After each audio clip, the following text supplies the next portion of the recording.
Hey, what's up guys? You got Gypsy back here today, finally bringing you guys my remaining games in the regular season of ITL Season 5.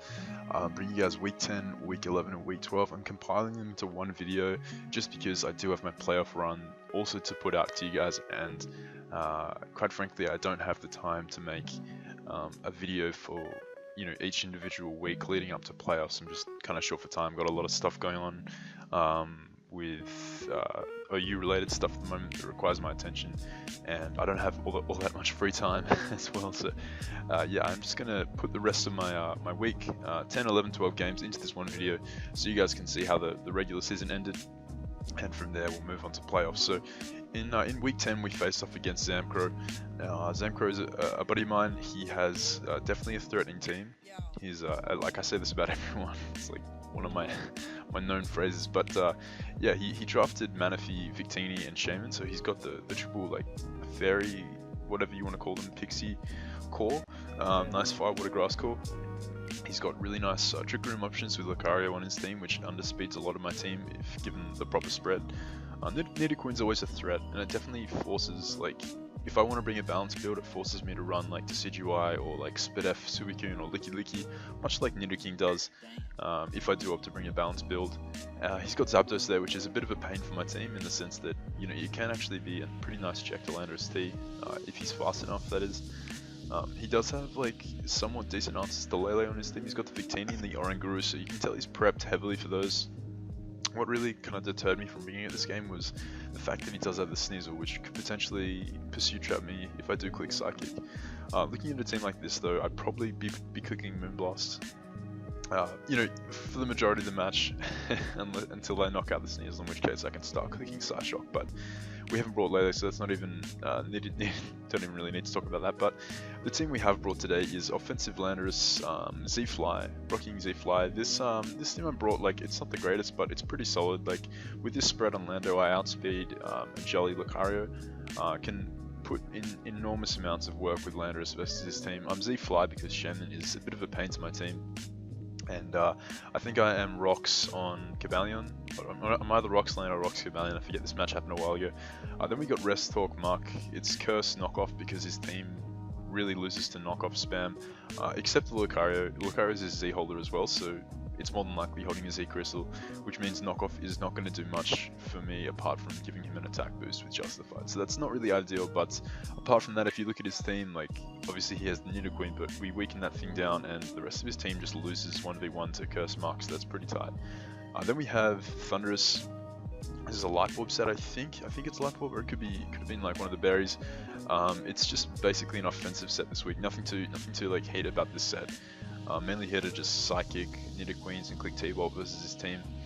I have Decidueye here with the Assault Vest because Manaphy's a bitch. Like, that's another reason why I have Thunderous on this squad, because Manaphy could potentially present a huge problem to my balance. Like, my defensive core just loses to Manaphy if he's the right set, so obviously having Thundy to revenge it with Thunderbolt, and my Assault Vest Decidueye to chew any +3 hit and do enormous damage with Leaf Blade if not take him out. I've got Sucker Punch there as well, which is clutch versus the Victini, as well as a weakened Manaphy if I don't want to take a hit. Then I have Protect. I think it's Protect, Rest, Sleep Talk, Suicune. Bit of an interesting set, but the kind of idea behind this is to stall out Trick Room turns to Protect if I need to. Pressure stall Bolt Strikes from Victini with Protect. Once a scout is set, like, I can take a Bolt Strike, a banded Bolt Strike, I can rest up and then switch accordingly if he's banded. If he's not, Bolt Strike is going to be doing too much, because I'm like predominantly Fizz Def, got some Spidef, so I can, knock it to a KO by Nidoqueen's like Sludge Wave or anything if he's Life Orb. And now then we have offensive Cobalion on the end, so it's a pretty kind of interesting team. Definitely not the greatest, but I'm not going to bring playoff or finals teams in the regular season versus players who I could potentially face. So it's a fun team, but it's definitely not the best 6 I could bring, but it's definitely capable of doing the job. And as I see versus him, I see the team he's brought kind of screams Trick Room. I see this Oranguru, and I see a potential Trick Room Victini. Potentially like slow Trick Room sweeping Nidoqueen or Lucario. Definitely some threats. He's obviously prepped heavily for Lele, so that definitely plays into my hands, as I haven't actually brought it. Lando looking to do a ton of work this game. If I can get up rocks, that's going to be fantastic for Cobalion, chipping down his team. If I can make the prediction right with Nidoqueen and potentially pop a Psychic Resist Berry with a Cobalion Z Headbutt, then I'm going to be looking in a really solid position to wrap the game up with Cobalion. But obviously you're going to have to watch out for Trick Room, because that could be a real big pain to my team. This Lucario on a Trick Room is pretty threatening. So I'm going to lead off with my Suicune here. I lead off with Suicune just in case he wanted to lead off with his Nidoqueen to start setting up hazards. Alternatively, leading off with Lucario is a play he could make, because you know, whilst my Lando lead was possibly obvious, if he was something like Sash Lucario with close combat, it could blow back my Cobalion. If he was like Scarfed, you just don't know. If we wanted to lead off with his Victini, I could Scout with Protect. Suicune's a pretty solid player as it beats 5 out of 6 of his potential leads, but he does lead with Zapdos here, which, you know, I have Protect, so I can Scout here. I'm just going to click Protect this turn, as I believe he does go for the Volt Switch. Yeah, he does click Volt Switch here, so I'm just going to switch onto my Muck, who I know can take a Volt Switch with ease. I can also take an HP Ice, obviously, if he wanted to predict my Landorus coming in here, or my Decidueye, but he's just going to click Volt Switch here. He's going to get a crit, so this match is off to a nice Haxie start. That's a theme. That's a theme for me in the ITL, and unfortunately it's going to continue in this match. So Nidoqueen's going to come in here, obviously not trying to stay in here and take an Earthquake or an Earth Power, so I'm going to make the switch out here, out into my Decidueye, as he does just get up his rocks here. Now, this turn I believe I U-turn, just in case he wanted to go into his Sneasel there, which would have been pretty a solid play, you know, wanting to come in on the Defog or the kind of Grass move or something, because Sneasel can eat one Grass move from my Decidueye as long as I'm not banned. U-turn allowed me, you know, prevented me from getting Pursuit Trap there, because Decidueye is pretty solid. Like, if you look at his team, it resists close combat, unless he's like Life Orb Ice Punch. I can live any hit from Lucario. It's going to be pretty important for this Nidoqueen if it is a Scarf variant, and I can potentially win late game with Sucker Punch, so preserving it is important at this stage of the game. So I'm going to U-turn out there, as he's going to bring in his Zapdos this turn. I'm just going to go for Stealth Rocks here on his Zapdos switch in, because I know I can take any hit. I do have some Spit F on this Cobalion. I don't really fear a Heat Wave, and engaging damage with this Volt Switch will, you know, kind of help me to determine what sort of set he was. The Volt Switch crit was kind of annoying on Mutt. Not only the fact that it was a crit, but it also kind of made it more difficult to determine his spread. But it's definitely got some offense. It's not like, you know, 0 special attack with, you know, like Rocky Helmet or something. It's packing some sort of investment, but, you know, it's definitely not max attack, max special attack either, judging by that Volt Switch damage on my Cobalion. So I'm gonna get up my Rocks here. Rocks pressure is themed like mad. You see Victini, Sneasel, and Zapdos all taking that nice chip. Very important. He's going to bring in Nidoqueen here, and I'm just going to switch out again. Not trying to stay in. I know about Decidueye can shoot any hit, as he does just go for Earth Power. That does 14 from a Life Orb. This is a modest max special attack. Scarfed Nidoqueen actually. That did 14. So yeah, Decidueye's a beast. This turn I believe I do click Spirit Shackle, just in case he wanted to go into Lucario there. I wanted to get as much damage as I could off on this giant threat. He does go into Sneasel here, which was a pretty aggressive play, considering I had shown that I was willing to click U-turn in the past, but he also may have predicted right here for me to go for something other than U-turn, because I had made that play last time, and whilst it did grab me momentum, it didn't hit the Sneasel, which, you know, would have been really nice for me. So he's going to bring in his Sneasel here. He's going to take a Spirit Shackle, and that does a ton. So after Rocks, this thing is going to be not able to come in. It's going to have one more switch in, unless he dies to my next Mon that I bring in. I am going to switch out here, go out into my Suicune. The reason I do is I still do want to keep Cobalion around. Cobalion is so important. It's one of my few checks to Lucario. It's a really solid way of chipping down Zapdos, because I have Stone Edge on this set. I think I'm a Life Orb set with this Cobalion. And it's a really solid means of chipping down the Oranguru as well, which is a bit of an annoying threat versus my team, although I do have a Muck, which just beats it. but yeah, I didn't want to switch hard into Cobalion in case he did have Low Kick, which would make a lot of sense. Low Kick is like one of the best moves that his Sneasel can carry versus my team, if I'm honest, because otherwise it's just walled. It's just straight walled by Cobalion. So I'm going to go into my Suicune here. Also, like, I didn't really want to lose my lefties to a potential knockoff, but if I did, then it wasn't the end of the world, because I do have Rest. It was the safer play to make here, over going hard into my Cobalion. As this turn, I do think I click Rest on his Oranguru switch in. his Oranguru doesn't reveal to have lefties, so I think this could either be a Saltfest. That was my initial thoughts anyway, just looking at the way he brought it in versus my Coon. But he's actually going to switch in, he's going to go for screens this turn, so he sets up Reflect, so he's probably like Lay.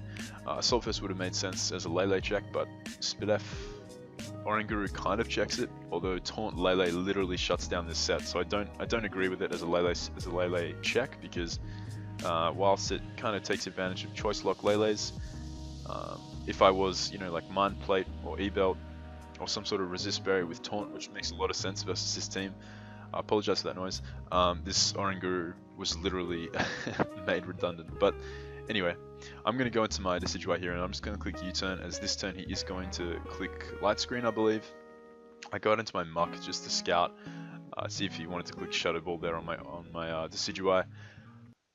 This is interesting. He goes for Trick Room this turn. He has one of his Screams up, and he's going to switch out here into his Lucario. As this turn, I believe I do go for the Curse. So the Curse play here was like, I feel like I stand by this play. I think this what this did was potentially war through another turn of Reflect. Had I had Brick Break here under Trick Room, like, he doesn't know my set yet. He knows I'm Spidef, he knows I'm Black Sludge, he knows I'm Curse, but Brick Break makes sense versus a team with Lucario. I am like mono knockoff, but had I been Brick Break here, this play would have really costed him, because Brick Break would have broken the Reflect, and I'm a +1. I'm also a +1 defense, so I don't fear like a close combat or anything. So this turn I am going to go for a second Curse, just to scout what he wants to do in this situation, as he's going to set up a Swords Dance here. Now, this is an interesting situation. I do tank a close combat from this range, because we're essentially at neutral here with our respective buffs. But I am wearing down the Trick Room turns. Trick Room turns is definitely something I want to keep an eye on. This luck under Trick Room is definitely a menace. So I think this turn I do switch out to my Decidueye, just scouting for the Z move, because if he is a Z move here, it could be really, really bad for my muck if he's like Z close combat. So I'm going to sack off Decidueye here. He reveals to have Gigavolt Havoc, which makes sense because I do have Coolfish. A pretty nice bring, because I do have Coolfish and Suicune who can chew close combats with ease. So yeah, the the Gigavolt Havoc was really nice there. Had I been defensive Landorus, then like I could have obviously chewed that hit, but as I mentioned earlier, I'm offensive, so I want to keep my my Landorus around. You know, don't want to be taking an Ice Punch. In saying that, this turn I'm going to bait the close combat and switch out into my Landorus, knowing with the attack drop, I will be able to survive. Him risking me staying in there with Cobalion and clicking close combat versus his Lucario on a predicted Ice Punch was a really risky play. I don't think he had to make at that point in the game. Like, he's in a solid position in the sense that he has a Trick Roomer who can Trick Room up versus my Thundurus, versus my, unless I'm Taunt, versus my Suicune, so he doesn't fear too much. You know, in setting Trick Room up again, it wasn't like he had to make a play to win in the game at this point, so I did feel as though he would make the close combat play there. So I was pretty comfortable switching my Lando in, as we do tank that. And Trick Room has now expired, so this turn I can just go for the Z Fly, potentially taking out the Zapdos if it is a fully offensive variant. Well, not necessarily a fully offensive variant, but a more Spidef variant as opposed to being like Fizdef.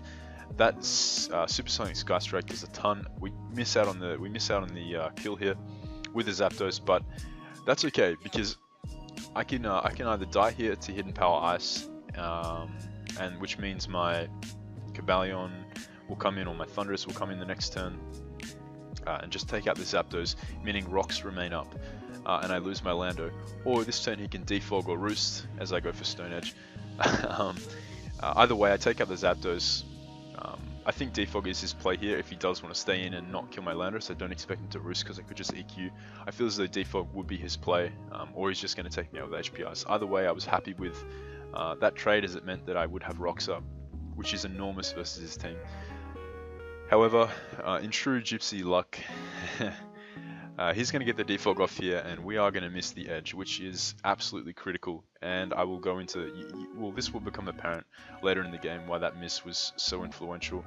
Not only does this mean he has another sack in Zapdos if he does choose to, well, at this point in the game he can just click HP Ice or Volt Switch, predicting me to preserve my Landorus, which is a must, as the amount of work it does versus his team is just, I can't throw it away at this point. So he can basically vault for free here, knowing I have to preserve this Landorus. It's one of my best ways of checking for Lucario, apart from Cabalion. So he's in a fantastic spot here, and we'll go into why that mattered later on. As this turn I'm going to go out to my Muck, as he's going to Volt Switch, and this is unfortunate. Keep in mind, Muck would have been around 15% higher if it hadn't taken the crit turn 1, so that's nice. But Nidoqueen is going to come in here. I'm going to switch out this turn back out into my Suicune, as he is going to fire off the Earth Power. Now that damage reveals that he's definitely Modest but not Life Orb, so I'm just going to burn a turn of Sleep with my Suicune here, as we do get the Scald off on the Oranguru, which gets the burn. This burn, like, it's completely irrelevant because this Oranguru is only setting up screens one more time before it's revenged by something on my team, so it's not like the burn, all it did was speed up the pace that this Oranguru went down. I'm going to burn one more turn of sleep here, because I do want the ability to rest up versus the Nidoqueen, or just protect to scout what it wants to lock itself into. So at this point in the match, I am still asleep, but I'm able to wake up the following turn. So I'm going to switch out this turn, going to go out to my Landorus here, as he does go for Trick Room this turn. I'm going to switch out with my Landorus because I don't want to take a potential Psychic. I've seen that he's got Light Screen, Reflect, and Trick Room, but I don't know if he has Psychic as his last move, which you'd hope he had some sort of attacking move, otherwise Lele literally walled it with Taunt, or Thunderous click Taunt versus it, which makes a lot of sense, and just shut it down. So I'm assuming he's going to have an attacking move, but he's going to go for Trick Room here, after setting up both his screens, sorry, Light Screen that turn, as now I can make the switch out into my Landorus, wanting to kind of just pivot around this Oranguru. I felt as though his Oranguru would be faster here. He actually, like, his Oranguru should be slower than my Muck, to avoid, like, to ensure that it can get a screen up versus it inside of Trick Room, but his Oranguru is actually faster than my Muck. So that was in his building video, he told me that, he announced in his video that he had put speed on his Oranguru so he could set up Trick Room versus a Muck that was creeping his Drotagon, but I think he realized that Trick Room has negative priority, so that was a mistake on his part. But it actually works out for him here, because it's going to allow my Muck to switch out before the Oranguru, because my Muck is actually slower than his Oranguru in Trick Room, which was an error on his part. So now he's going to go out into Lucario. The reason I make the switch out there was because I predicted him to switch out to Lucario on my Muck, and not wanting to let my Muck set up curses, or at least to just take a knockoff and get the +1 boost. Ideally, I would have switched out after he switched out his Oranguru if it was EV correctly, and he could have then I could have then got the Intimidate off on this Lucario, which would have been a nice buffer for the rest of my team to be able to switch into it somewhat comfortably, because Lucario is definitely a menace. So I'm forced to switch out here, go into my Suicune on this Lucario, as he does SD here. So Scoot making the nice aggressive play. I mean, he had screens up, like he had his Reflect up there, so it wasn't like that was a dumb play, because he could have taken an Earthquake, because he's got defense investment, plus he had the screen up, so my Earthquake wasn't killing unless I was like Z Ground, but I revealed to be Z Fly earlier. So yeah, fair play on his part. I'm going to go into my Coon here, going to make the switch back out into my Thunderous, because I know I can take a +2 close combat, as that is what he fires off. Not wanting to risk my Landorus coming in on the Thunder Punch there. And Trick Room is going to wear off this turn, so I can just click Psychic. Psychic is my play because it gets damage off on this Lucario, putting it in range of anything behind Reflect. It also means that, had he switched to Nidoqueen there, I would have been forced to sack him on, because he's Scarfed and Modest Sludge Wave, Modest Earth Power, Modest Ice Beam does a lot versus my team. So Psychic was my play of choice there. Like it covered him staying in, and it covered him going to Nidoqueen basically, as now he will be able to take me out. So Thunderous is down, which is pretty unfortunate, because this is definitely a solid Mon versus his team. But now I can bring in my Cabalion here. I'm just going to set up rocks in his predicted switch out. That turn he was either switching out to sack Zapdos or sack Oranguru. So going for rocks there was my play. Like he needs his Lucario to win this game. So he's going to go out into his Victini here, as I'm going to click Stone Edge. Contemplated keeping this Cabalion around, but if he is Trick Room Victini, I don't want to let him freely set up Trick Room. I want to punish that as best as possible. This turn he's actually going to reveal to be Weakness Policy, which is a cool set. He's going to fire off the Will-O-Wisp, so this is cool. It's probably Weakness Policy Trick Room Victini, with a lot of bulk. So definitely a really nice innovative set by Zam. And this is going to fire off the Will-O-Wisp here. But because I am Life Orb, I think I'm Life Orb, yeah, I'm Life Orb, so I will be able to take out this Victini even with the burn, so that's pretty clutch. He's going to bring in his Nidoqueen here. I can just fire off the Zen Headbutt just to scout if he is, just to confirm once and for all that he is scarfed. And that is exactly what happened. So I go for the Zen Headbutt, but he does outspeed me, so he's definitely scarfed. This means that my Landorus can come in here and get a kill. Now, earlier when I mentioned how important that miss versus my Landorus' Stone Edge miss versus Zapdos was, I said it would become apparent later in the game. The reason I say that is, if he didn't have his Zapdos, he literally had one less sack to Landorus. So you're going to see he's going to go into Zapdos here, sack it off, which means that he can bring back in his either his Sneasel or his Nidoqueen. Now, the reason I had to make the substitute play there as opposed to going for Earthquake is because he had so many sacks. Because he had his Zapdos lying around to sack. Had he not had his Zapdos, I could have just clicked Earthquake, and you're going to see why that is going to matter. Because had he not had Zapdos, he would have been forced to sack Oranguru and then bring in his Sneasel. But the fact that he still had Oranguru in the back now as another sack because he still had Zapdos around means that I have to play more offensively with my Landorus. I have to predict him to make a sack there and then bring in something to revenge my Landorus. But the fact that I had sub on this set means that had he not had his Zapdos around, he would have had to sack off his Oranguru that turn. I would have got up a free sub and something would have died. So his Sneasel would have died, his whatever came to revenge me, it would have had to have been Sneasel or Nidoqueen. And that would have put me in a really solid position, as you will see later. The Sneasel's going to go down there to the Ice Shot, so he was Life Orb. So had he had to sack off Oranguru and not had Zapdos around, I would have just been able to switch out to my Suicune anyway. His Sneasel would have died to Life Orb damage after clicking Ice Shot or Knockoff or anything versus my Landorus, which means that I would have had my Landorus at 35% of health, which you're going to see why that matters later on. So in comes Nidoqueen here. I'm not going to stay in versus my Landorus because it's one of the ways I win this game. So I'm going to switch out into my Muck here, as he does go for Sludge Wave. Muck is kind of expendable at this point. He's going to make the switch out to his Lucario this turn as I make the double to my... No, I curse this turn, sorry. I'm going to curse, as these are some kind of some 50-50s here. If he close combats on my switch out to Landorus, then he puts himself in a great position. But if I keep cursing up, so I kind of force the curse up because once he gets, I have to kind of sack off my Muck here. I can't risk bringing my Landorus in on an attack because it will die. And once my Suicune can potentially 1v1 the Nidoqueen depending on rolls and rest talk turns.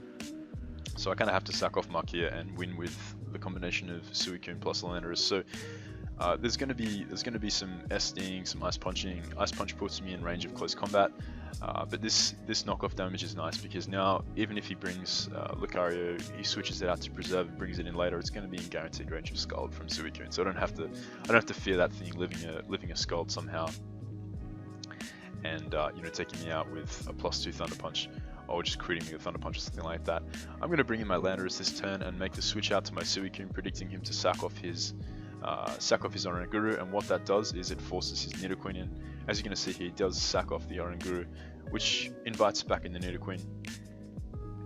This turn with my Suicune though, I can click Protect here just to scout what he wants to lock himself into. Now he's going to lock himself into Sludge Wave, so this is why I said, this earlier miss with Landorus was so crucial, because I was forced to click sub versus the Zapdos sack. My Landorus is now at a range of health where it can't live a Sludge Wave, but I ran the calc after the game. Modest Scarfed Nidoqueen Sludge Wave versus Landorus does a max of 34.7%. I was at 35%, so I was literally out of range of Sludge Wave, which means that even if I sack off my Suicune here, not that I really have to, but if I sack off my Suicune here, my Landorus comes in and clicks Earthquake and wins because I outspeed the Lucario, and I live the Sludge Wave with my Landorus. So he's going to go for Sludge Wave here. I believe I rest up this turn because if I can get some Scalds in my favor, I can 2-echo this Nidoqueen, and he can't 2-echo me. So I go for Scald, I get Protect. Pretty unfortunate, but it's a 1 in 3 chance. What can you do? So I get Rest again, so no Scalds. This turn I just do go for Protect. I'm stalling out his Sludge Waves. I'm at a point now, because my Landorus did have to take the sub, I can't like revenge this Nidoqueen with my Landorus because I obviously won't live 1 Sludge Wave. But what I can do is pressure stall his Sludge Wave. So I'm gonna click Sludge Wave. I'm gonna click Protect one more time on his Sludge Wave. Now he only has 2 more Sludge Waves left, so if I get this double Protect here, I can rest up and start Sleep Talking Scalds and win the game, because Earth Power does a little bit less than Sludge Wave does. So it's actually more of a 4-hit KO versus my Suicune, because I do have like 56 bit FEVs, and he's not Life Orb. So if I click Protect here and I get the double Protect, I'm in a really solid position to still win the game. I feel as though my opponent should have switched out to his Lucario here, just in case I did get the double Protect, which would have allowed me to rest up freely there. But if I protected up, which was literally my only play versus this Nidoqueen, and he switched out to Lucario, he could have just clicked Close Combat and won. But he's gonna click Sludge Wave, and unfortunately we don't get the double Protect, as Suicune is gonna go down. So pretty unfortunate loss. I think I went over the reason why the miss versus the Zapdos was critical. But that's just Mons. Like it happens. This season has been just the combination of misses, crits, freezes versus me, and that's fine. Like it was a fun game, and Mons is full of hacks. That's just something everyone faces.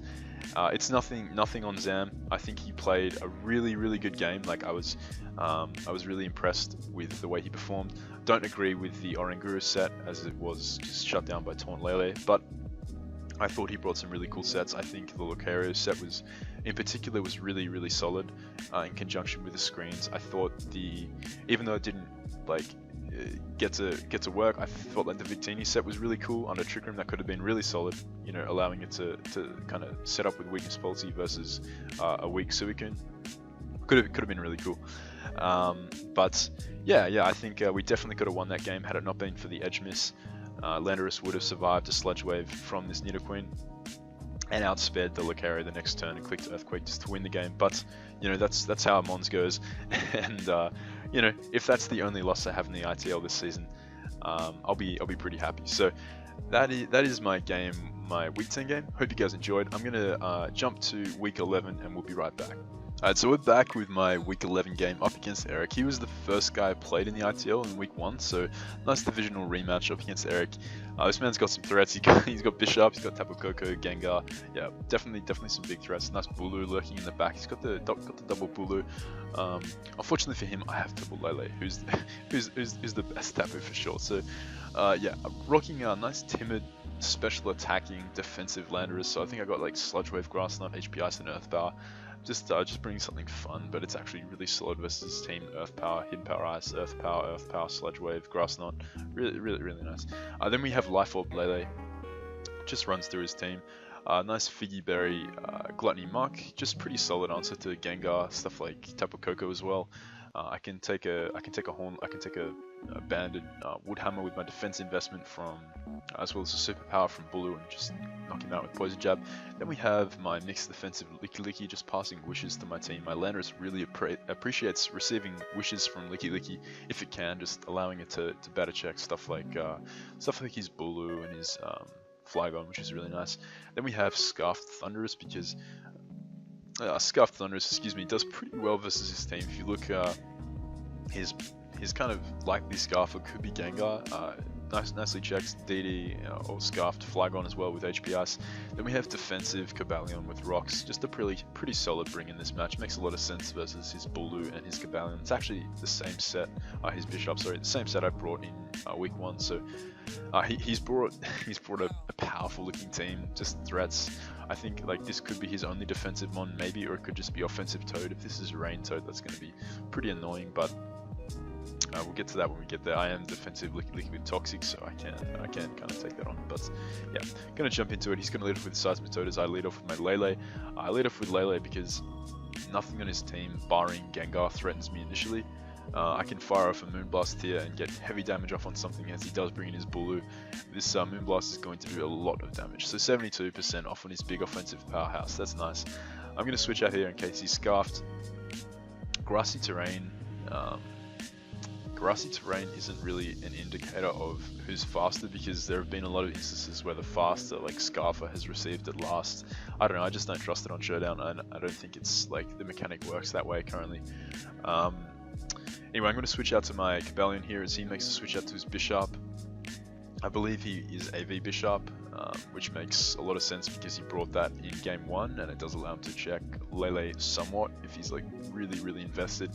Although it doesn't check Life Orb Lele with Moonblast. Moonblast is still a 2-hit KO, so I think he was kind of sacking at that point, which makes sense because Lele is a monster. So I'm going to go for Stealth Rock here as he brings in his Swampert, his fucking Toad thing, his Lasmitoad.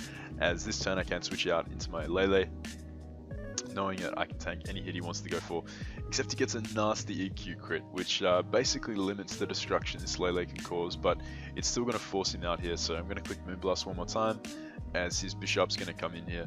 No, not going to click Psychic, not going to fall into that trap, just going to click Moonblast. Like, don't even need to stress too much about that, just going to click the Moonblast button. Basically, like, I was happy with getting Moonblast damage off on the Seismitoad there because it puts his team closer and closer in range of losing to Scarf Thunderous. It also means that my Cobalion can just come in and click Close Combat and take it out. He's going to bring in his Tapu Koko here. I'm going to, this turn I believe, switch out into my Licky because I can still potentially get a hit off with my Lele if I play it correctly. He's going to bring in his Seismitoad this turn. I'm going to make this the double back into my Lele because I figured he's going to go for Rocks here. And if he didn't go for Rocks, I didn't really lose too much. I lost my Lele, but Lele didn't switch in freely versus anything else on his team. This is the only potentially passive mon that could go for something like Rocks, so only real option I'm going to have of bringing Lele in. So he's going to go for Rocks here, so we do get that prediction right. I'm going to click Psychic because he lacks a Psychic resist now, immunity I should say, as he's going to take 93.9% from Psychic, so that's just, yeah, Lele's just disgusting. Cabalion's going to come in and click Close Combat, get his kill. Gengar's going to switch in this turn. I'm just going to go hard out to my Muck as he makes the nice switch into his Flygon. Eric pulling the nice doubles there, but this is okay. I have the Lando in the back. I don't have to make any crazy doubles on my behalf. I can just go out into my nice defensive check to this. He's actually going to reveal the HP Ice of his own Flygon, so pretty nice. Does 62. I'm going to go for HP Ice. Does 80. So yeah, Lando clearly the superior ground type in this situation, but he gets the outspeed, so I'm not even going to risk it. I'm just going to go out into my my Licky and just click Wish this turn. As because he's intimidated, his Earthquake will not be doing anywhere near enough to take me out. Even if he wasn't, I live a hit. As I get up the Wish here, I'm going to protect this turn just to scout what he wants to lock himself into. As he goes for Icy Wind, so this is more than likely a choice lock Gengar. Otherwise, I feel like Focus Blast would have been fine there. If you predicted the Landorus to come in, you could just Icy Wind the next turn. So I don't know. I feel like Focus Blast was the play there if he had it, or Trick. But he does click Icy Wind there, and he's going to switch out this turn, so he's more likely a Scarfed variant, as in is going to come the Tapu Koko. I do go for Wish, so this turn I am free to fire for Toxic, I believe, as this Koko is now on a timer, which is really solid. I can just Wish up one more time, as he does go for T-Bolt. I'm EV to take 2 of those, so that's not a problem, we live that, as I can just protect up here, not wanting to take a crit, as his Bulu is going to come out. I've got a response to this. I know he's even if he's like banded superpower, I'm not gonna die with my Cobalion because I'm so defensive. I'm like impish and stuff. He's gonna go for Woodhammer, and that does a ton. I think this could be banded. I think that was banded Woodhammer. Pretty sure that did a lot to my Cobalion. I'm EV to outspeed Adamant, so we did get the outspeed there. I think I'm EV to outspeed Jolly as well. Actually, I think yeah, I did reach that benchmark with my Cobalion. As he's going to bring in his Koko here, so I'm just going to make the switch out into my Muck because I know that with a Figgy Berry I can get up to a nice amount of health with that Glutton ability and threaten out this Koko. I think this turn I do click knockoff, I believe, as he brings in his Gengar on a potential poison jab of mine. Didn't really have a reason not to click knockoff. If he stayed in, he lost an item and he was getting whittled by Toxic. He was more than likely going to make the play of switching out to either Gengar or Flygon and then the poison jab there. So he's gonna go out to his Flygon here. I'm gonna go out to my Thunderous on the EQ and just click HPI Sludge Wave here. Thought I clicked HPI Spit Sludge Wave, obviously took out Flygon on the range of health. And I'm going to be able to outspeed this Tapu Koko, and then it's going to be a nice 5-0 win over Eric. So, good game, my man. Definitely some week 9 and 10, both fun games. Sorry, 10 and 11, I should say. And yeah, we're going to jump into game week 12 in just a second. That's going to be up against Reckless Bat. So, okay, guys, so we're back with the final week of the ITL, up against Nick, aka Reckless Bat. And this dude has a threatening team. He has obviously the Mons on screen, plus he had Scolipede, he had Clefable, as well as a few more threats on his roster. So yeah, definitely like a very difficult team to prep for. But the team we're rocking today is offensive, fast Landorus, enough speed to outspeed max speed Hooper. Got the Flying MZ, I believe. Earthquake decimates his team. His resist is Salamence, which gets blown back by Z-Fly. I got Rocks on this Landorus set as well, as I do also think I have SD or Agility or Rock Polish on this set, one of the two. Either way, I think it is Rock Polish because I can sweep late game. Definitely a threatening Mon versus his team. Then we have my Figgy Berry, like Spidef Muck, mixed defensive Muck, to be able to check Hooper as best as possible. Hooper is a big menace, but this Muck can take anything from this Hooper. He can take a focus punch if I needed to and blow it back. Definitely a nice Mon to have on this team. It also helps me versus Jolteon, which is looking like a real threat versus me. If you look, like my electric resist doesn't appreciate APIs, so yeah, Muck is definitely important. Then we have E-Belt I've got Taunt on this set, so I can beat like Calm Mind, Recovering Clef, Psychic, HP Ground, and I think I had Moonblast in the set as well, so I could spank Hooper. I could just blow back Hooper with E-Belt, Moonblast. Then we have Fizdef, Spike Stacking, Coolfish. Definitely a solid Mon in this matchup. Again, his team is grounded, barring I think Salamence plus maybe one other Mon, or I think Salamence might be his only flying type. Either way, Spikes just destroy his team. Then we have Papa Berry Thunderous. The main reason behind this set is because I didn't really feel like a boosting item was necessary. U-Turn destroys Hooper. T-Bolt, even with Life Orb, doesn't like do too much to Heatran, especially if it is Spidef, which makes a lot of sense versus a team with Lele. Papa Berry is just nice because it allows me to take, like, because I do have quite some bulk on this set, I can take stuff like a +1 Dragon Claw from events, I can take a Dark Pulse from a Hooper, a Psychic from a Hooper, stuff like that, just get a lot of my health back. It also does help me versus, switching in versus Rocks. If I switch in enough times, I can get proc the Berry, get a ton of health back, which is nice. Then we have my Rests, Toxic, Scald, Ice Beam, Clef.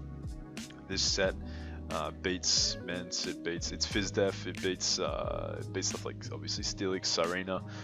Don't really want to stay in versus like a potential banded Dropkick or anything like that, but it's really nice versus his physical attackers like Scolipede and Mence. Nice for like a Toxic Trout as well. So I'm gonna jump into it. He's gonna lead off with Serena as I lead off with my Thunderous. Thunderous is a fairly like safe lead here. Could potentially taunt his Rockers, and I can just get U-Turn momentum out on this Serena. He may not want to risk taking a Sludge Wave or an HP Flying or something from Thunderous, but I'm going to U-Turn out this turn, as he himself U-Turns out on my Coolfish switch in, so he's going to get some nice momentum out into his Jolteon this turn, or he goes into his Salamence this turn. So I didn't think this Mence would be physical attacking, and if it was, I didn't think he would set up in my face, because I could be like Taunt Haze, T-Wave, anything like that. It could be like Toxic. I felt as though this was more than likely some sort of tech bring in order to weaken my physical wall on my team. Reckless Bat's known for being a pretty creative builder. He's brought some fire like this season, so I definitely was expecting a pretty unorthodox Mence set. I'm going to switch out to my Suicune, who I know covers the potential like special attack or the setup as I do have Ice Beam. He goes for Draco, we chew, so he's actually uninvested Mence, so he's probably a bulky set. Either that or he's like mixed, like he's like got a mixed move pool with like all physical attack. Either way, Dracos aren't really too much to fear from this Mence, so we are going to get a couple of rounds of lefties. I'm just going to go for Toxic here, and I miss. Toxic would have been really nice on this Mence, as it would have whittled down. He's obviously bulky Mence, he could be like Defog for all I know, but he's definitely a bulky Mence. We missed the Toxic, you know, turn 3 hacks, it's me. So I'm going to go for Rest this turn, or I think I go for another Toxic. I go for Skull this turn, predicting him to switch out to his Heatran or his Steelix there, capitalizing on my likely second Toxic, but he's going to bring in his Serena here, and this turn I did expect to U-turn, expecting me to preserve my Suicune, realizing how good it is versus his team, so I'm going to take this opportunity just to go for the Rest, because I don't want to be in range of 2 Dracos plus a Toxic after Rocks later on from this Mence. I need to keep this Coon healthy as I can, really just win me the game. So I'm going to go for the Rest here, as even if he did want to go for the Trop Kick, I calced from his previous damage on my Qwilfish that he wasn't like max attack or anything like that, so I didn't have to fear too much from that the Serena there. But now he's going to be able to bring in his Jolteon, which definitely threatens my Coon. I can't stay in on this. Gonna have to go out into my Muck here. He goes for HP Ice here and reveals to be Specs Jolteon. So this is a nice free pursuit for my Muck. Definitely nice, because now I'm chipping it down for the rest of my team to take it out late game. I know my Thundurus can take it out with 2 U-turns. Lele obviously OHKOs it. But yeah, it's just nice to get that damage off. If I can trap him one more time, I'll be able to take him out with a pursuit. So he's going to now bring in his Steelix. I'm going to take this opportunity to go into my Landorus here. With the Intimidate drop, I don't fear like Ice Fang too much. I can threaten him out with the Earthquake, but he does just go for Roar. He roars me out into my Suicune. Interesting play there. Like he may have expected me to be a setup variant, which makes sense. Rock Polish just destroys his team if I am Z-Fly, now that his Mence has to take 75% from Hazard. So yeah, I can respect the Roar play, but he's gonna roar me out into my Coon here, which is nice. I can burn a turn of sleep, which is really solid. I am going to choose to stay in here and burn a turn, because I do want to be, as close as possible I can to just waking up, as now he's going to bring in Serena. I'm going to go back out into my Landorus, as he, I believe, U-turns this turn. He does. He continues to maintain the momentum as he goes out into his Jolteon, but his Jolteon is taking that nice chip. Don't have to worry too much about this thing for much longer, but I'm going to be forced to switch out my Muck here. He's going to go for Volt Switch this turn, proccing my my Figgy Berry. Going to get all that health back, as now he brings in his Hooper. Now I thought this was quite interesting. The only reason this Hooper would come in on this Muck is if it had some sort of way of beating it, so keep in mind this is his Z-move user. So yeah, I'm just going to click Knock Off this turn, had no reason not to. He goes for Sub, I guess, trying to, like, in case I scouted for his Z-move, he's going to reveal the Z all-out pummeling. This was Z Focus Punch. This was a brilliant piece of prep by my opponent. Just want to take this time to acknowledge. Really, really nice prep. Substitute plus Z Focus Punch was really, really smart, because Hooper forces the switch into Muck. Hooper forces the switch into Muck, which means he can get a sub up on stuff like, potentially Suicune or Qwilfish. He can get a free sub up on my switch into Muck, and then blow me back with Focus Punch. So this is definitely a case for Z-moves being discussed as potential bans in leagues. Like the fact that Hooper can just blow back a Muck, which is the premier check to Hooper. Like this thing and Mandibuzz are the mons that check Hooper most reliably. I'd say Muck is an even better check, because Hooper gets T-Bolt as a way of hitting it super effectively, and this Muck had like 156 defense EVs and a lot of health, and it still got blown back by Z Focus Punch. So Z-moves stay broken, but really, really nice piece of prep by my opponent. I was definitely impressed with that piece of prep for sure. So he's going to go into his Steelix here on my U-turn, which is a nice play, wanting to preserve his Hooper, although it does lose to Landorus, Lele, and my Thundurus now. It can potentially get a big hit off versus my Coon and my Qwilfish. So I'm going to go out into my Qwilfish here on his Steelix and just get up a layer of Spikes. I mentioned earlier, Spikes really destroy his team, and they do. This is going to really pressure his Jolteon, his Serena. Serena will actually be in range of a mid-roll Ice Beam from my Suicune after taking the next layer of Hazard, so that's really solid. I'm pretty okay with sacking off my Qwilfish at this point in the game. I recognize that my Suicune could win it for me. This Jolteon is now in range of Spikes plus Rocks, so it can't switch in. If it Volts out here, it can't come in, it'll just die, so my Suicune can perform the physical defensive role that Quillfish is currently performing now. So I'm pretty happy with letting it go down here. I can then go out to my, if he clicks T-Bolt, I go out into my Landorus, I click Rock Polish and I win. If he clicks Volt Switch, then his Jolteon dies to entry hazards the next time it comes in, so my Suicune can still win the game. So yeah, I'm just going to click Poison Jab here, just in case he tries to stay in. He goes for Shadow Ball, predicting me to go out into perhaps my Landorus there, or my Tapu Lele on his Hidden Power Ice. I'm not really sure what he predicted there. I assume it was one of those two, as Quillfish will be able to pick up the kill here. So yeah, I was okay with letting Quillfish die, but he does live to see another day, as now his Hooper is going to come in here. I just sack off my Quillfish here, as he does go for the knockoff, and now I can just bring in my Landorus and click Earthquake this turn. He's going to sack off his Hooper just in case, you know, I potentially was a slower Landorus, but he's going to bring now in the Heatran. And the only reason you bring a Heatran in versus a Landorus that isn't Balloon is if it was Scarf. So I'm going to switch out to my Suicune here, as he's going to fire off the Hidden Power Ice, I believe, which is nice. Nice piece of tech. But Suicune is in a solid position now. I can burn my last turn of sleep and then fire off an Ice Beam, as this Selena is in range of a mid-roll. I get a crit there, but Nick passed me his spread, and we determined that it was actually a mid-roll that all I needed was a mid-roll there to take out the Serena. So had I got a low roll, he could have potentially, I don't know, pressed Trop Kick and done like 40% to my Suicune, but it's still kind of won at this point because it does outspeed the Serena.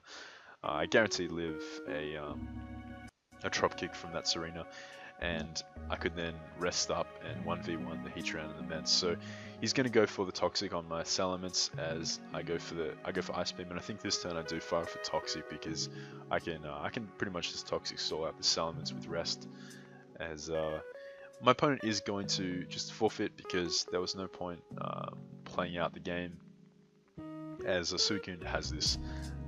My Lele also wins. It can't be killed by Flash Cannon from Heatran, even if he's like Scarf Modest, because I have a ton of health on this set, as I was not forced to run too much speed. I believe this turn he is going to just going to forfeit. Nick missed a few Dracos there towards the end, but considering he was at -2 attack, they would have done like 16% each, and I was just clicking rest and resting up. So yeah, there's no way that his Mence could have taken out my Suicune there, so he does just click forfeit. And yeah, that is my week 12 game. Definitely a fun game. Like, I thought Nick prepped really well for this match. I was very impressed with the Hooper set, and definitely an interesting Mence set. Jolteon was a great bring too, as it pressured my core immensely. Yeah, that is the rest of the regular season. I was supposed to play a week 13 game versus Nyandrew, but unfortunately he had a lot of stuff going on in real life, and he just ended up giving me the win. He couldn't play. Pretty unfortunate, because I did have a really fun team that I'd made. It took a while building it too, because he had a really threatening team, and I was looking forward to playing that match. But you know, real life comes first, and I totally get it. So that's the regular season. So we are onto playoffs. You guys saw that I had posted up videos commentating with Aki. We recorded the respective round 1 playoff matches in both conferences. Aki and myself obviously getting the round 1 buys for being conference leaders. So I advanced right into round 2, where we face off against the winner of Blue Victini versus Sheer Force. Sheer Force won that game, so I face off versus Sheer Force.